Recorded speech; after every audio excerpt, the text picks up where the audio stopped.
Hey everybody, this is Dr. Heather Carden from Ask Dr. Heather. I did a little bit of a video yesterday in a group, but it wouldn't let me share it, so I thought I'd come in and do a really short version of it. So you're hearing, especially if you're getting into that keto space, low carb space, you're hearing a lot about fasting, a lot of new books coming out, ebooks coming about fasting, why we should be fasting, how to do it properly, when is the right time, why would you ever want to not eat? So I always encourage healthy eating, not eating garbage, adding healthy foods into your body and getting our healthy energy source from healthy fats and then minimal amount of garbage or carbs to make glucose. But let's just get down to the topic of fasting. So according to Wikipedia, fasting is the willingness to abstain or reduce from some or all food, drink, or both for a period of time. So one more time.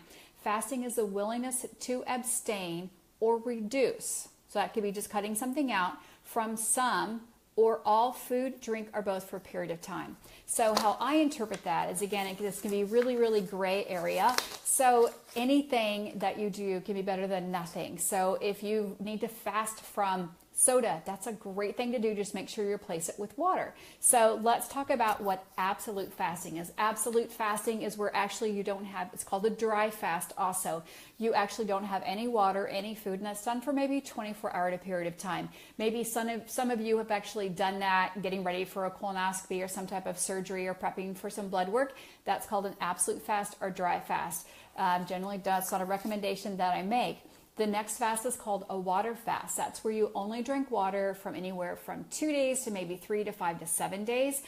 Generally don't recommend that only because we have a tendency to be dehydrated, or 79% of Americans are dehydrated. Most of us are low on electrolytes, low on minerals, and if you're doing a water fast, you have a really high chance, which is awesome, of losing a lot of inflammation or water out of your fat cells. With that water and inflammation, you're also going to lose very important nutrients like magnesium and zinc and selenium and boron, sodium, potassium. So you can actually feel worse during that fast if your body's getting rid of some of the inflammation, which can kind of be counterproductive. So the next fast is really just called, I call it the keto fast blast. That's where you actually add in some healthy bone broth. So you add in those electrolytes. I call bone broth God's Gatorade. You can buy bone broth now in stores. Just make sure you buy organic. You can make your own. I've got a recipe on the page somewhere, or if you go to my YouTube channel, Ask Dr. Heather, you'll see a super quick recipe for bone broth. You can find a lot on Pinterest. But having, in addition to lots of water and several pinches of sea salt throughout the day, having anywhere from 2 to 4 cups of bone broth to help replace that sodium, magnesium, potassium, because when you're boiling down bones and cartilage, you're getting all those good nuggets, all those macronutrients that our body needs and can be deficient in. So that's why I generally have people add in 2 to 4 cups of bone broth. If you're an athlete doing it to cut weight, oftentimes I'll have you add in a little bit of very low glycemic protein powder, maybe just a half a scoop or so to get through that. Maybe some fermented greens, again, just to get a little bit of protein. And so we do a safe way for cutting weight. And now, and that's what I've taught for the last 20 years, for the last 2 years, I've actually the option of actually adding in some exogenous ketones. So as you go through, again, this doesn't apply to an absolute dry fast. It does not apply to a water fast. But if you're doing a fast, then it's actually okay to add in that the mineral or bone broth. It's actually okay to add in those exogenous ketones, because what it does is help you stay focused. Ketones have a higher oxygen source to them, or ATP. They help reduce brain fog. They help reduce craving. So if you've not been successful before fasting, it may be that your brain is in charge and telling you that you need to eat, when in all actuality, we know we can go several days and weeks without eating, just 2 or 3 days without water, and a minute or two without oxygen. So we can go several days without eating. It's our brain. Sometimes it's the craving that overrides it. So if you need something to help with the craving, I've used acupuncture, I've used infrared sauna, we've used, again, other tools. These are called just tools to help get you through the benefits of fasting. Because why would you fast? A 24-hour fast actually increases our body's natural human growth hormone. Digestion takes a lot of process out of our body. So when we're fasting, we're actually giving our body this amazing gift of letting our digestive tract rest. It helps reset cravings. It helps reset our blood sugar. It can help our body get rid of a lot of toxins and stuff that your body may not want or need. So it's an amazing way to help reduce inflammation. That 24-hour mark, not 18, not 17, 24-hour mark, in men, we see human growth hormone increase by almost 2,000%, in women almost 1,300%. If you extend that fast to almost about 72 plus hours, we know that we see an increase in white blood cell count, which is amazing when our body can start increasing white blood cell, increasing stem cells. We know people are getting platelet injections or getting stem cell injections, but if you go on a 72-hour fast, your body will actually be primed the pump to actually start making some new healthy stem cells, which should actually help your inflammatory system and help your immune system. Hey, Doc Nally, thanks for joining me, and I would love to hear from you. So I'm just jumping on here, going a little bit over absolute fast or dry fast versus a water fast. Intermittent fast is another fast that we've heard, which generally means that you eat for a certain time and then you don't eat for a certain time. So keep it super simple.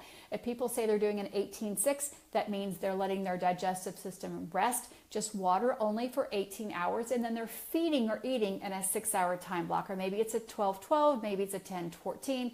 The first set of hours generally means when you're not eating, and then the other time generally tells when you're feeding or eating. So we also have heard another type of fat, which is called a fat fast, which actually can be really beneficial to get rid of cravings, to help superstart your body into getting more ketones made, reduce that blood sugar. In a fat fast, I generally recommend you eat more healthy plant fats, but you want to eat maybe 90% fats for anywhere from 3 to 5 days. It's just an amazing way to help break a plateau, to get your body shifted into burning ketones, shifted into breaking down fats, and get over that garbage that you've really been craving. My last thing is, when you're fasting, sometimes it's best to grab a friend or an accountability partner. It can be super hard when you're tempted at home. If you're a mom cooking, or maybe you're at a busy office, or you're a teacher, and every time you go to the lounge there's something else there, then I would say it's a great time to grab an accountability partner. Sorry, something stuck in my throat. So I think it's always great to have a friend or accountability partner. And then I also say, make sure that your life is set for it. Don't start practicing for a marathon, or training for a marathon or 5K or a mud run in the day of a fast. So make sure that your calendar looks very simple. Make sure that you've cleared your mind, you've cleared your calendar, you've cleared your cupboards of any type of temptation. That means don't start your fast on a day that you're going to a wedding or a celebration or graduation party. Get the garbage out of your house. You know your habits and your willpower better than anybody else. That's another reason why you should always have an accountability partner, because when you want to have something, they're a great person there to help get you started. We've got lots of tools on this page. I'm going to share some meditation videos. Maybe there's some that you like. Please share them here with us. I'll add those to the page. And also I've got some great kind of therapeutic baths. Nothing's better than taking a nice essential oil bath or magnesium or Epsom salt bath, just to really kind of calm down your brain, really help equalize out your body. So my friend is here, so I'm going to jump off. Remember the definition of a fast. Fasting is a willingness to abstain or reduce from some or all food or drink or both. So that means maybe you can't do a dry fast. Maybe you're not a candidate for a fat fast.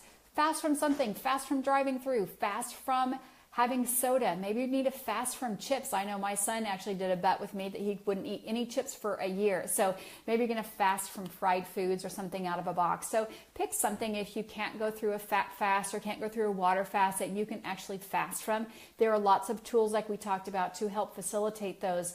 Tools like we talked about, using bone broth, using fermented greens, using some exogenous ketones, acupuncture, an infrared sauna, a lot of yoga, a lot of meditation, a lot of brain mind work can actually help with that. Brain tap can also help get you through some type of fast if you're really trying to do it to optimize your health. So I appreciate you guys joining me here today. Hopefully brought a little bit of value, and hopefully answered a couple questions that you may have had about what the deal is with fasting and why people are talking about it. Again, it's a great gift to give your digestive system. It's a great way to reset craving. It's a great way to rebalance your blood sugar and start your body on a new healthy journey. So I would love to hear from you. If you start a fast, let me know. We do have a fasting group, and we are starting August 6th. I know we're doing it once a month for anywhere from 2 to 3 to 4 days. So whatever works for your body, and always check with your healthcare provider before starting any new nutritional product or program. But hopefully this brought a little bit of clarity about what fasting is, that it can be more than just one word. Fasting can be just a willingness to abstain from something. Maybe it's TV, maybe it's your phone, maybe it's toxic friends, maybe it's alcohol. Just pick something to help your body start to optimize itself. Remember, inch by inch is a cinch, yard by yard is hard. So pick out that inch that you need to start with and implement that today. Look forward to hearing from you guys, getting some messages coming through, and you guys have an amazing day. And please share your favorite keto stories, your favorite keto struggles, your favorite keto successes. I wouldn't say struggles, but share your successes, share your struggles, share your new food finds, and welcome, welcome, welcome. We've had a lot of new people ask to join this page that are friends of friends or family of friends. So this is Keto Friends. Please feel free to add your friend or a family member who wants to learn more about a healthy, low-carb, high-fat, ketogenic lifestyle. Have an amazing day.